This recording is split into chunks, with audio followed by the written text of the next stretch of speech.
Oi, e finalmente vamos começar aqui no canal a primeira leitura conjunta, a leitura comentada aqui em 2021 e será com literatura russa, algo mais moderno.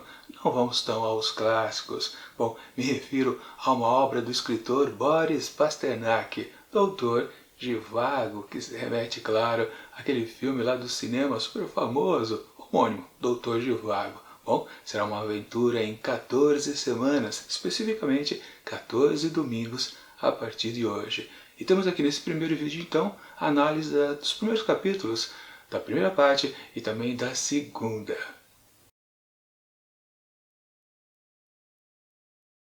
Bom, antes de começar e dizer qualquer coisa a respeito dos primeiros capítulos aqui de Doutor Zhivago, deixa eu lembrar para vocês que já fizemos uma grande leitura conjunta, literatura comentada aqui no canal há 2 anos. Literatura francesa, Os Miseráveis, de Victor Hugo. Pois é, foi uma aventura de 14 semanas, 14 vídeos produzidos para destrinchar essas 1500 páginas aqui contidas. Foi algo bastante desafiador, porque no primeiro momento você pensa, né? Caramba, 1500 páginas para ler deve ser algo bastante complicado, difícil, e vai que não é uma literatura leve. Bom, sim e não. Ao mesmo tempo, Os Miseráveis é uma literatura fácil de ser consumida, mas também um pouquinho fadonha, porque o estilo narrativo de Victor Hugo é complicadinho, porque ele abusa de contextos históricos. Isso realmente pesa um pouco. Enfim, vou deixar no card aqui em cima exatamente os 14 vídeos para você dar uma conferida qual foi a minha experiência de leitura e como eu passei por cada novo capítulo. Foi bastante divertido, gostei muito da leitura aqui desse classicão da literatura francesa. E eu comentei assim de propósito para vocês aqui a respeito de que a literatura aqui de Victor Hugo foi tranquila, apesar de também enfadonha, porque temos uma pegada completamente diferente então aqui em Boris Pasternak com o seu Doutor Zhivago. Sim, é um livro, claro, bem menor, não chega a 600 páginas, mas não é exatamente esse o problema ou a facilidade. Ele faz de uma maneira, o seu narrar, de uma maneira através de capítulos muito curtos. Por exemplo, na primeira parte que estamos analisando aqui nesse vídeo, acho que são 9 capítulos. Na segunda, uns mais 15, 16, enfim, umas 25 pequenas partes, 25 capítulos, todos eles muito rápidos, não tem nenhum que é mais demorado do que o outro. Isso deixa a história muito mais dinâmica, com certeza, mas tem aquelas dificuldades super características da literatura russa, que são os nomes dos personagens. Pois é, aliás, nesse primeiro lote de capítulos, mais ou menos acho que passamos por 24, 26 personagens que têm alguma fala, mas existem vários outros que são citados. E todos os que falam ou são citados têm a mesma característica de sempre. Possuem nome, um segundo nome e também um sobrenome. Ou seja, sempre vem essa tríade para cada novo personagem apresentado, basicamente isso. Mas também alguns recebem apelidos de parentes, de amigos, um segundo apelido e por aí vai. Ou seja, uma bela de uma salada, para falar a verdade. É fácil você confundir um personagem com outro, porque tem essa tríade sempre de nomes e você sempre vem com aquele Viti, Ianova e por aí vai. Mas claro, quem já leu um livro russo sabe que é exatamente essa pegada o tempo todo. Mas quando a gente vê um monte de personagens um atrás do outro, realmente pesa um pouquinho. Bom, e Os Miseráveis também acontecia isso. Muitos personagens aqui presentes com nomes franceses, mas lá era um pouquinho mais fácil de trabalhar a diferenciação dos personagens. De qualquer forma, como eu disse, o ritmo mais rápido desses capítulos curtos ajuda bastante a gente a conhecer então a história de Doutor Zhivago e também Lara, que é bem representada aqui na quarta capa. Afinal de contas, um médico poeta que se apaixona por essa moça bonita. A gente pensa, é uma baita história romântica que vamos acompanhar logo cedo aqui neste livro, certo? Não, na verdade quando a gente começa a leitura percebe que cadê Zhivago? Cadê Lara? Porque na verdade somos apresentados aos dois quando eles são ainda jovens. No caso do Yuri, que abre o livro, ele tem apenas 10 anos. Depois, algumas páginas para frente, descobrimos que Lara só tem 16 aninhas. Pois é, fase bastante diferente do que a gente imaginava numa história romântica. Porque na verdade o Boris Pasternak aqui oferece para a gente dois contextos bem distintos aqui no começo da sua narrativa. Uma visão totalmente idealizada de um mundo futuro através das crianças e também a visão do real, do que está acontecendo no cotidiano ou da transformação iminente através dos adultos. Dois polos bem antagônicos até aqui nessa história, o que é até instigante também. A gente pensa que a história vai se arrastar um pouquinho até eles chegarem à vida adulta, mas na verdade já transparece pra gente que esses sonhos infantis de vários personagens, várias crianças aqui presentes, já demanda pra gente que há uma constante transformação aqui entre todos os personagens. Não são apenas os adultos que pensam numa certa revolução ali para o cotidiano do povo russo. Estamos num período, claro, bem antes da Revolução que aconteceu lá em 1917, que é o foco principal aqui dessa história. Sim, é uma história que tem um cunho bastante político também. Afinal de contas, a gente precisa lembrar que esse livro aqui ele foi proibido na União Soviética. Pois é, Boris Pasternak não publicou no seu próprio país. O livro foi editado primeiro lá na Itália e depois passou pelo mundo todo, e só depois que infelizmente ele já havia morrido, o autor, é que o livro foi publicado no que depois se tornou a Rússia pós a queda lá da União Soviética. Fica aí que ele foi perdoado, digamos assim, porque ele diz aqui, sim, ele é um crítico da sociedade soviética, do que ela estava se transformando também. Ou seja, uma história que mistura um pouco da leveza do romantismo, mas também com a crítica social e política, com certeza, aqui nessa obra. Mas no começo a gente tem essa pegada realmente via a visão das crianças, embora não muito aprofundada. São pequenos comentários que o Pasternak faz pra gente através de alguns personagens infantis. Claro, principalmente logo o Yuri, que é apresentado com 10 anos, lá em torno de 1903. Ele está literalmente no começo da história, se tornando um órfão, acabou de perder a sua mãe. O pai já tinha caído no mundo, já tinha sumido e também, principalmente, torrado a fortuna da família. Sim, os Zhivago eram ricos, muito ricos, pessoas de fama, e agora eles estão completamente pobres. Órfão, agora Yuri passa a ser criado por seu tio, irmão da sua mãe, o Nikolai. Então ele vai viver com o senhor ali. Quer dizer, acho que não é tão velho assim, para falar a verdade, mas a gente pensa também, bom, a gente vai acompanhar então o desenvolvimento desse órfão. Porém, a gente percebe que o foco da história, ele não se fixa no Yuri, no futuro Dr. Zhivago, e é algo bastante curioso. Mas você sente, ao mesmo tempo que não se foca nele, nessa criança de 10 anos, na verdade, o foco transparece aquela coisa da criança querer se tornar alguma coisa no futuro, uma idealização do seu futuro, é bastante interessante, é evidente. O Pasternak deixa isso muito claro para a gente, em contraste com as figuras já adultas, que questionam também, da mesma maneira que as crianças, o presente, mas talvez sem muito idealismo, sem muito lirismo, uma coisa mais crua, digamos assim. E claro, a todo momento, mais e mais personagens infantis são injetados na história. E aí eu faço um comentário com vocês que eu tive o contato primeiro com o Dr. Zhivago com aquela adaptação cinematográfica de David Lean. Foi um filme lançado em 1965. E eu não me recordo se existiam personagens, ou durante muito tempo da projeção do filme, os personagens infantis ou então adolescentes, que está exatamente mais quase passando todos eles para a adolescência. Lara, por exemplo, entra na história com 16 anos.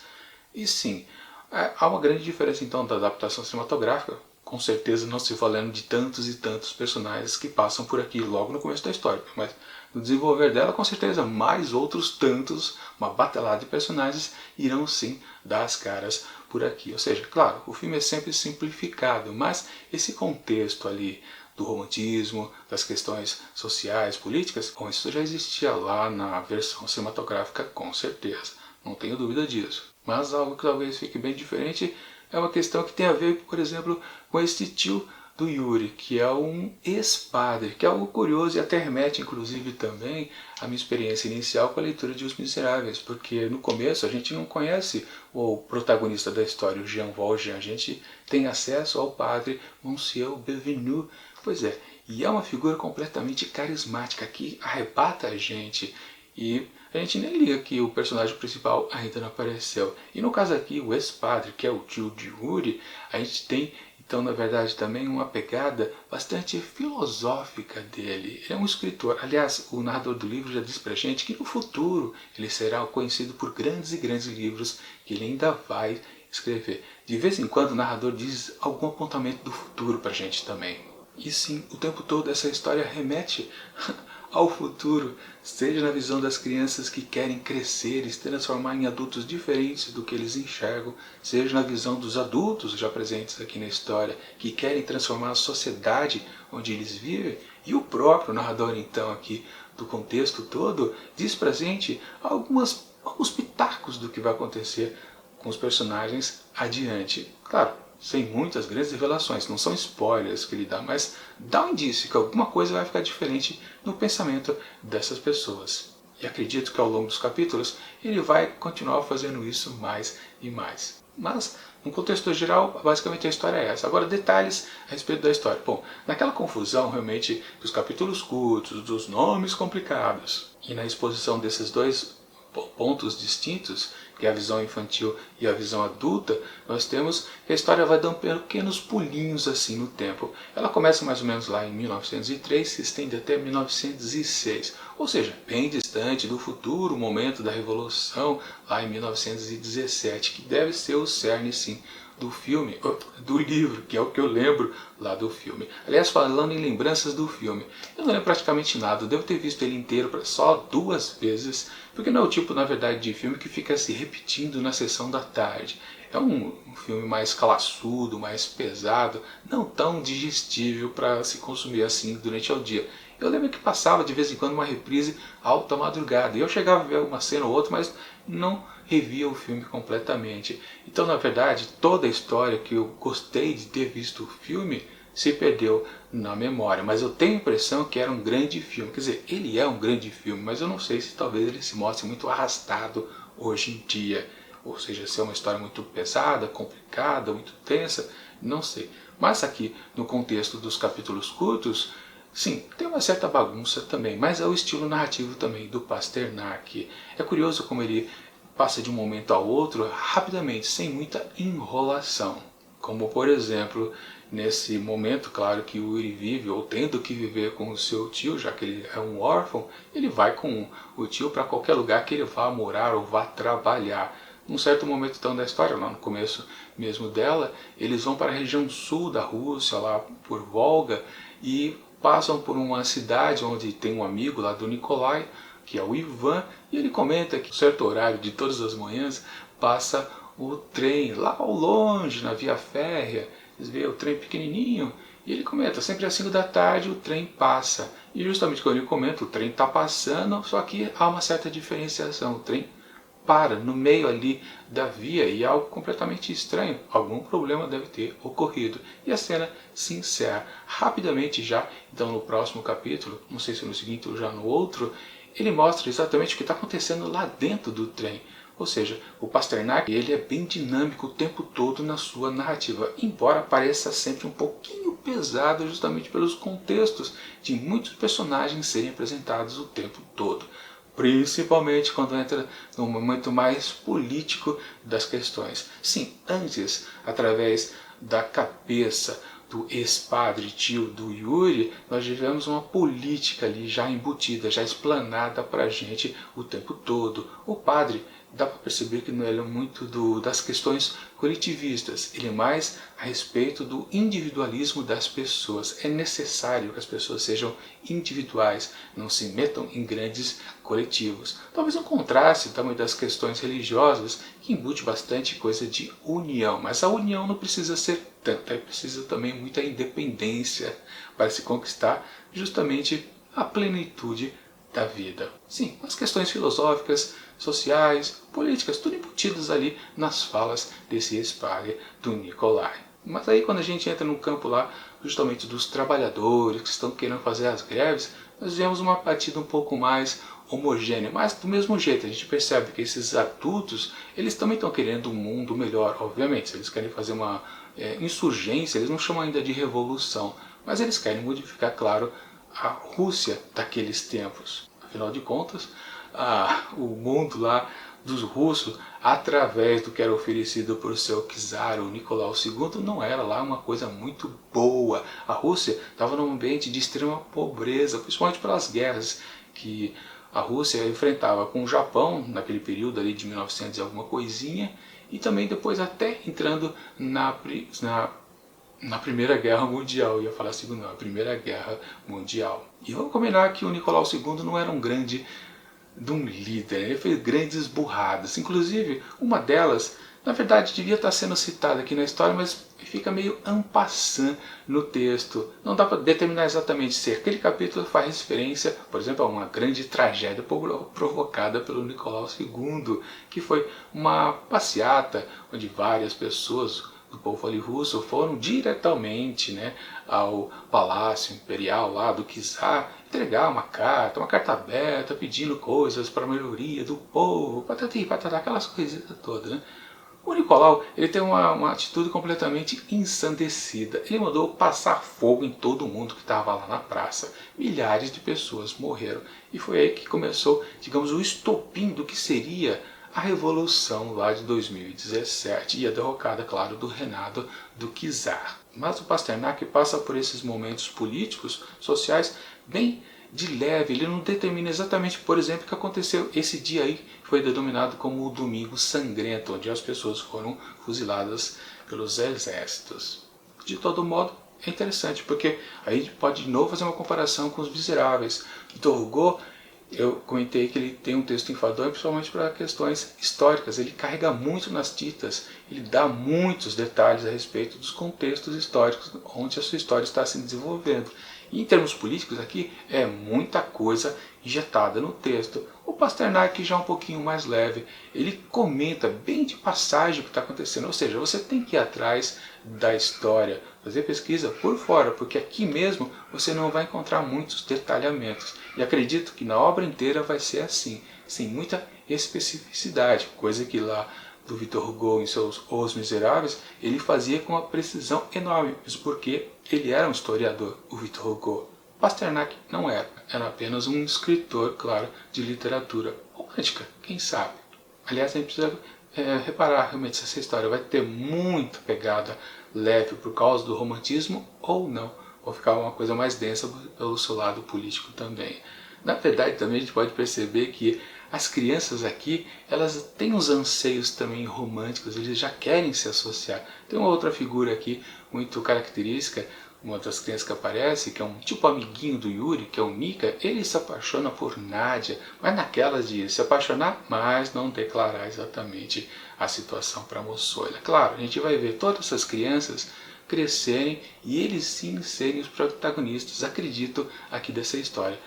A maioria dos adultos acho que vão começar a assumir de acordo com a evolução da história. Todo o foco narrativo está realmente nas crianças. E por isso que ele está pegando o Pasternak, todas elas ainda jovens, inexperientes, começando a amadurecer. Aliás, a primeira que efetivamente amadurece é a Lara, uma das personagens principais, porque ela está com 16 anos, já bem determinado, mas também com muita marcação dito que ela é uma moça feita. Ou seja, é o tipo de mulher que, mesmo jovem, já aparenta ser completamente madura. E claro que tem um gavião na história. Pois é, aliás, um advogado justamente da sua mãe. Tem um trelelê com Lara e digamos que eles passaram um pouquinho do ponto. E ela passou a ser um pouco mal vista. Pelo menos será mal vista com certeza. Bom, na verdade, uma cena mais tensa que tem aqui nesse primeiro lote de capítulos é justamente na relação da mãe da Lara e a protagonista feminina principal aqui dessa história. Justamente, né, quando a mãe descobre, eu acho que não sei se ela tem certeza absoluta de quem é o homem da história, que é o seu advogado, mas exatamente que Lara, inclusive, está grávida do cidadão. Ela passou muito mais dos limites aceitáveis lá para aquela sociedade. Aliás, tem uma questão interessante ali também, na base um pouco da filosofia ali do ex-padre, que ele comenta justamente nas páginas finais aqui dessa segunda parte, que exatamente a questão do que é permissivo entre as pessoas, aquela coisa da parte suja das relações humanas. E ele fala, e até uma coisa contraditória vindo de um padre, né, que não se deve preservar totalmente a pureza das pessoas, principalmente se tratando ali dos próprios adolescentes. Eles não podem ser colocados numa redoma total de pureza 100%. Eles precisam perceber um pouco da leviandade do mundo, principalmente da libertinagem. E Lara entra realmente nessa história como uma exposição clara sobre isso, porque ela passa da sua vida infantil, quer dizer, já é uma adolescente de 16 anos, mas ela é remetida imediatamente à sua fase adulta. E ela, que é a personagem que mais demonstra que está mais interessada no contexto da futura revolução, aquela insurgência que ainda está acontecendo ali nos anos 1905, 6, futuramente vai descambar a Revolução de 1917. Ela, digamos que é a mais partidária entre as crianças. As outras, elas querem ser outras coisas que elas observam nos adultos. Querem se tornar adultos melhores, corrigir o mundo, mas necessariamente eles não têm um discurso político, social. Mas a Lara tem, pelo menos ela confia nas pessoas, nos revoltosos, por enquanto. E que eu me lembre do filme, eu acho que ela vai se dar mal por causa disso. Sem querer dar muitos spoilers, quer dizer, na verdade não consigo, porque eu não lembro quase nada do filme, mas pequenas nuances, me parece que a Lara sofre mais um pouquinho, justamente porque ela é mais positiva na questão da mudança social, política ali da Rússia. Digamos que ela vai talvez se arrepender, digamos assim. Ou não, pode ser que minha memória esteja um pouco bagunçada. Na verdade, tirando uma referência total de um filme, se você está apenas lendo a história aqui, conhecendo a história pela primeira vez, com esses primeiros capítulos, não dá para apostar em como a história vai se desenvolver. Justamente, claro, você fica naquela dúvida, peraí, o título do livro é Doutor Zhivago, mas cadê esse Zhivago? O Zhivago, na verdade, é o Yuri mesmo? Você pode até ficar na dúvida, porque o nome Zhivago de família não é citado durante muitas e muitas páginas. Na verdade, só no primeiro capítulo, onde se diz que eles eram Zhivago. Eles têm outros sobrenomes, é aquela bagunça dos nomes, sobrenomes dos russos, né? Realmente, talvez Zhivago seja um nome que foi até esquecido. Aliás, tem outros personagens infantis que têm exatamente essa questão de se anular o nome de família. Justamente, quem é? É o Nika? Acho que é o Nika, que tem... Ou é o Misha? Não, acho que é o Nika mesmo.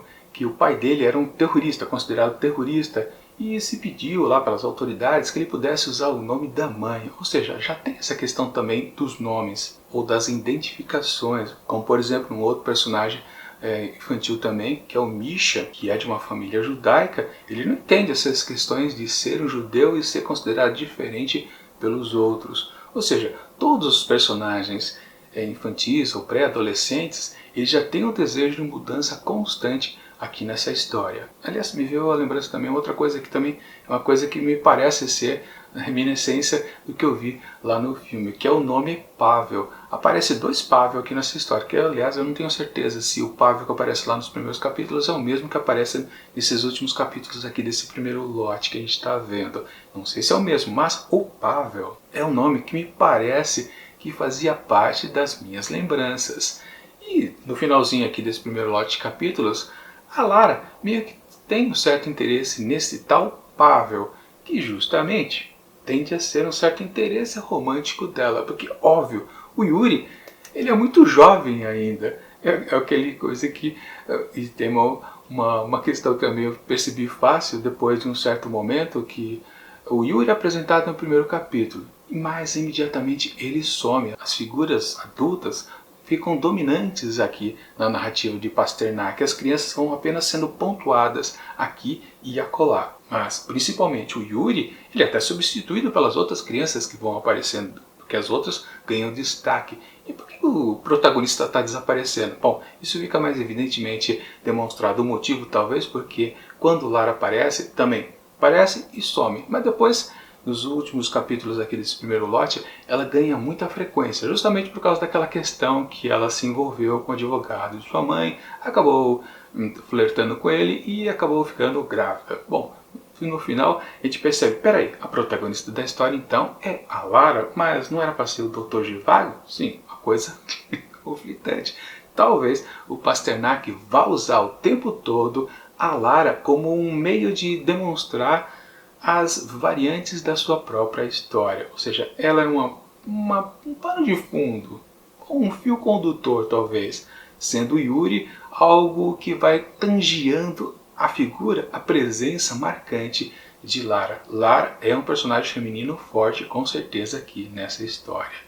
Bom, e se o Yuri ficou meio distante esse tempo todo nesses primeiros capítulos, ao final desse primeiro lote, quando finalmente os dois se encontram, ele percebe, ele consegue sacar justamente a relação que Lara tem com o advogado lá de sua mãe. Ele percebe que os dois têm um vínculo emocional através dos olhares que eles trocam. E ele fica muito curioso por isso. E talvez esteja nascendo aí exatamente o seu fascínio para com Lara. Ele que ainda é um jovenzinho. Ele com certeza tem menos do que 14 anos. Até uma coisa meio destoante, porque parece que passaram-se no mínimo 3 anos. Ou seja, se 10 anos ele tinha na primeira cena quando ele perdeu a mãe, depois num outro capítulo, que parece ele já estava com o tio há muito tempo, talvez 2 anos tivessem se passado.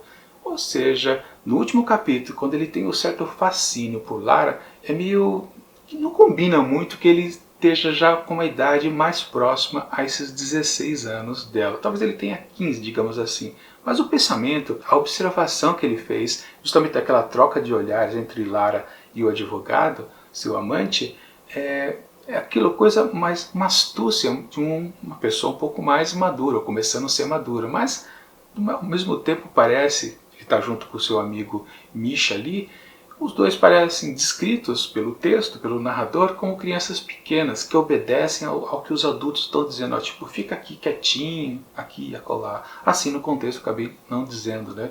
A cena marcante no final aqui desses capítulos foi que justamente a mãe de Lara descobriu esse trelelê da filha e ela tentou se matar. Pois é, quase Lara também fica órfã, porque a mãe já é viúva. Mas aí ela consegue se salvar, o remédio não fez lá muito efeito. E literalmente aquela troca de olhares entre Lara e seu amante que o Yuri observou é justamente isso.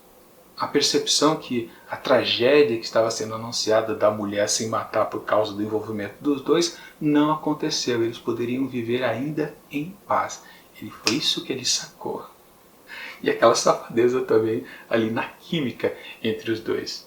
Ou seja, a gente pode dizer que então Pasternak vai narrar muitas coisas aqui bem na maciota, com certeza. Agora minha expectativa é para os próximos capítulos. Bom, eu não sei o que ele exatamente vai fazer com tanto personagem que ele expôs pra gente. No mínimo 24, que eu falei mais ou menos para vocês. Fora os outros que foram citados, mas não ganharam nenhuma fala, pelo menos. Com certeza, mais outra batelada de personagens ainda vai aparecer no decorrer da história. O que ele vai fazer com tanta gente, eu não sei. Será que ele vai se fixar, como eu também prevejo um pouco, que ele vai descartar aos poucos, cada novo momento, alguns personagens já adultos e ficar com essas crianças que vão amadurecer e ficarem ali na casa dos seus 20 e pouco, 30 anos? Provavelmente sim.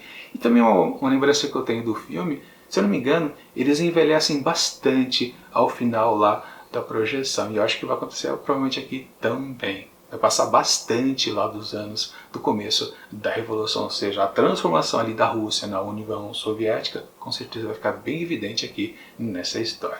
Bom, mais ou menos esses apontamentos que eu queria fazer para vocês aqui desse primeiro lote de capítulos, da primeira parte e da segunda parte. O próximo vídeo será somente da terceira parte, todos os capítulos lá presentes, e são pouquinhos, apenas 30 páginas. Bom, e no geral eu não detalhei muito os meandros da história aqui, porque realmente eu ainda não sei em qual personagem realmente devo me focar, se eles valem a pena serem acompanhados, porque eu não sei se eles serão descartados ou não daqui para frente. Com certeza, o foco principal é em cima das crianças que daqui a pouco vão amadurecer. Bom, Lara já amadureceu demais. Enfim, mas estou curioso para saber como os outros, principalmente o Yuri e o Pavel, que eu tenho certeza, pela lembrança, ele vai se conectar a Lara com certeza, mas porque ela já manifestou interesse nele. Enfim, próximo vídeo, no próximo domingão, a gente vai então curtir e dar uns palpites a respeito dos capítulos presentes na terceira parte aqui de Doutor Zhivago. E enquanto esse próximo vídeo não chega, eu deixo aqui do lado dicas das primeiras resenhas que eu fiz, lá dos primeiros capítulos então de Os Miseráveis de Victor Hugo. e até domingo que vem. Ah, sim, vale lembrar para vocês, se vocês tiverem interesse em adquirir aqui o livro, vou deixar na descrição do vídeo o link da Amazon para você poder fazer a compra através lá do sistema de parceria da loja virtual. Se você usar o link, eu acabo ganhando aquela comissãozinha de vendedor, isso ajuda muito o canal. E tchau!